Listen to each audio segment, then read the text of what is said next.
Hey there, how you doing? Welcome back to the YouTube channel. Starting the week off with something a bit different. Alibo, Ancient Witness, has been added in as one of the backlog of the commanders. So I'm having a quick break from MKM to have a look at Alibou because it's one of the creatures I've been waiting for a while to appear. And I figured now is the time to do it. Start the week off with a bit of Boros. So, for those who don't know, the Ancient Witness is 3 red and white for a 4/5 golem.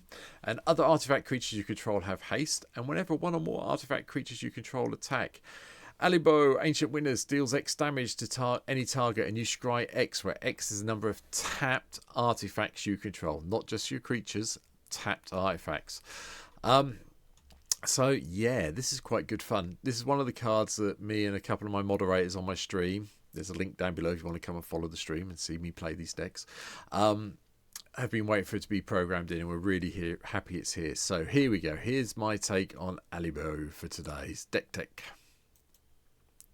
As usual, start with the mana base, Arid Messer, the whole load of red and white lands that you would expect to see in such a deck, including a whole load of mountains, a whole load of plains, and yeah, Reliquary Tower, Temple of the False God. I'm even playing Temple of Triumph for a bit of a change. Sundown Passes here, Spectator Seating, Sacred Foundry, so on and so forth. You know what, you play whatever red, blue, white lands you want entirely. Ramp wise, got a little bit heavy. We've got Mana Crypt here, we've got Soul Ring. We've got Fire Diamond, we've got the Gold Mirror, the Hedron Crawler, the Iron Mirror, the Marble Diamond, and Arcane Signet at the top there. We've also got in a few things that do things. So Relic of Legends is here, alongside Pilgrim's Eye I'm going to class as ramp for this deck. Okay, but what we want to do is have a whole load of artifact creatures, so they will get haste when they come into play, and then basically get in and do some damage and find things that tap. So here we go. Like I say, it's probably going to be nothing unsurprising in this deck, I'll be honest, but it's good fun. And the game I've played with it just before I recorded this video was a lot of fun for me. Not so much for my opponents, but a lot of fun for me. So, Vandal Blast, blow everyone else's artifacts up and keep ours going. Signal Pest is also here just to make sure we get the battle cry on the go, and it's quite nice because you can attack and get a little bit of a pump as soon as you've got Alibou in play in this. Servo Exhibition gives us artifact creature tokens.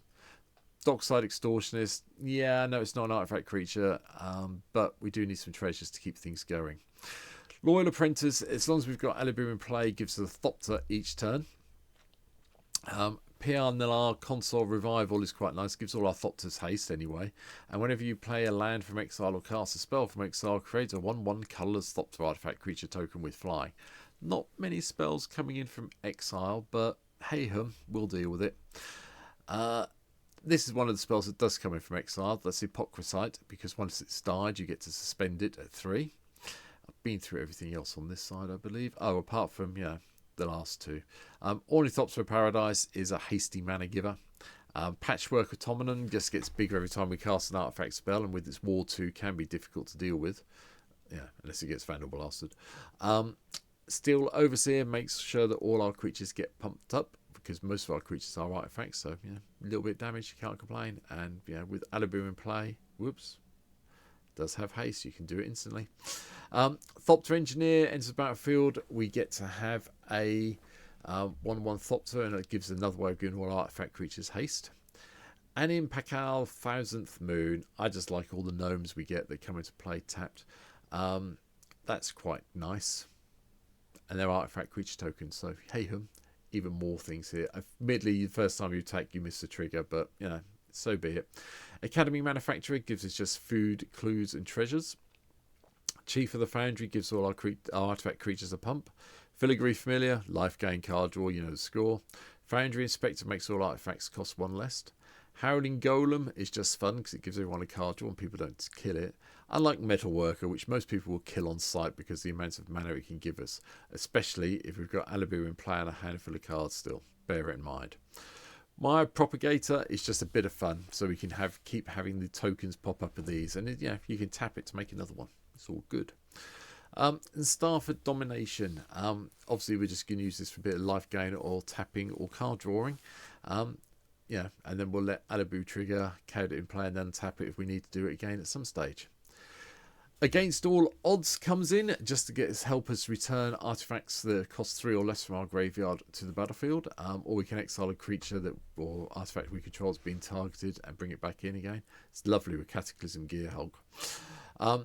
Smothering Tide gives us treasures. Yeah. Mondrak gives us more tokens, so hey hum, here's for Mondrak. And the Thousand Moons Smithy eventually turns into the land, and if we can keep producing the Golem Soldier artifact creature tokens, people are going to get upset really, really quickly with us. Caparati Sunborn also gives a way of discovering things. Now this does trigger the exile side of things, so that does help us get extra ones. Wherever the creature's gone, I forgot where it is now, but you know the one I'm talking about. And we do have enough artifacts where we can discover 3 quite a lot with this deck, so we can hit most of this stuff quite early on with a bit of luck. Clock of Omens gives us a way to untap target artifacts. It's really nice for the treasures. You can untap your creatures by using 2 treasures instead of sacking them for mana. Fireman Vessel, just a little bit more ramp that I forgot about. Whoops, my bad. Jahira's Familiar gives us another way of reducing the cost of all the artifacts with creatures and legendaries we're casting. Lodestone Mere, just tap all our artifacts down and make this a very big threat when it attacks. And Solemn Sim goes and gets us a mountain or an plains and then dies, gives us a card draw. It's all very nice. Cataclysm Gearhog is a lovely target, as I said, against the Oggs to keep the board under control. Bonehorde Dracosaur. Yeah, I might have slight addiction to this in red decks going forward. It's just good. The end. Yeah, not going any further to that. Goldspawn Dragon just gives us treasures when it attacks and helps us get our artifact count up if we're going to tap things down to untap things.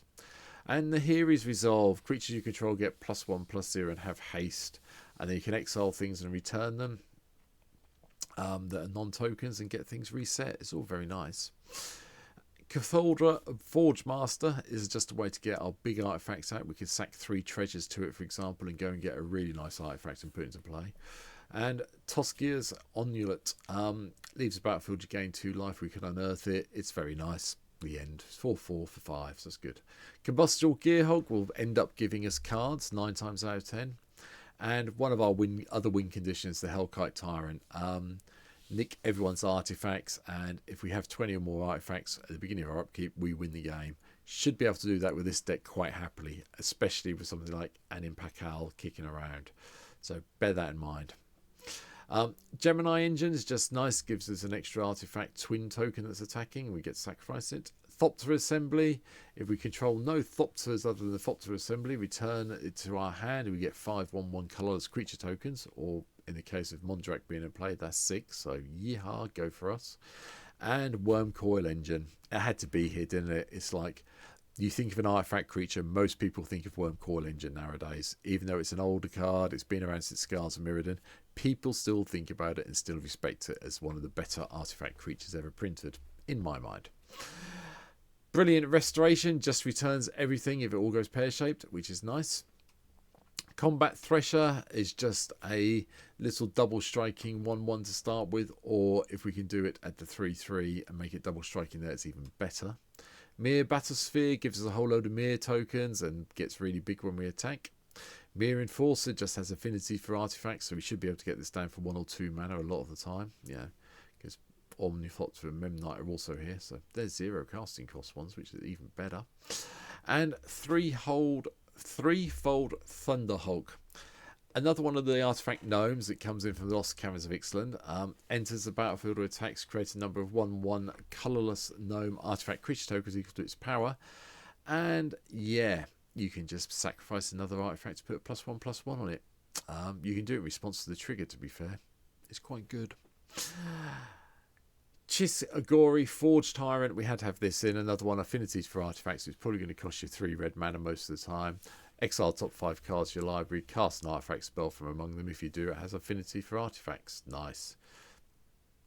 Phyrexian Triniform, the card that people loved to draft back in the day from Commander Legends.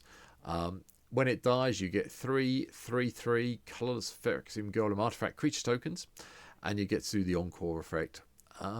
We'll point out, just so we're clear on it, if you do the Encore effect, it does exile it, but what we want to try and do is attack and get it back some other way. Triplicate Titan, however, is the new version of it. Not 100% sure what set this came in, I'll be honest, but I know my version's the promo version on MTGO.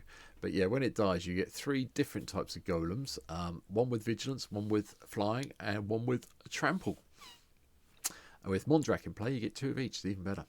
And the final couple of cards in the deck, well, the final card in the deck is Hangerback Walker. Yeah, make this as big as you can, and then get all those Thopters when it dies. It's not a very difficult deck to play as our Alibou. It's kind of straightforward. It's simple. Wrong button. Yeah, we'll just show you what to do. Doink, doink, doink, and over here. It's not a complicated deck. Again, it's fun. Mine is nowhere near the most powerful one. I built mine. I had a look at EDH Rec, and I think the one on EDH Rec is a lot more potent if you've got the cards in real life. Unfortunately, a lot of the cards it recommends aren't yet available on MTGO. So since I play mainly on MTGO now, I have to go with what I can get on here. But I think it's good. I think it's great. I'm glad that Daybreak Games have got around to doing some of the backlog. I'll be slipping in a backlog commander every so often. This is this week's one. There'll be another one. I'm still thinking about how to do Fantine at the moment, so you'll see that appear at some stage. But for now, I hope you've enjoyed this one. And yeah, hit the subscribe button. Come and follow me over on Twitch. You can see me play it on my Twitch stream on a Thursday evening or Sunday afternoon, depending where you are in the world. And yeah, I'm quite looking forward to playing out. So for now, thank you for watching today's fairly short video to start the week off. Back tomorrow with MKM stuff, and maybe some weirder MKM ones. I haven't quite decided yet, but you'll see it tomorrow. But for now, take care, and I'll see you soon. Bye.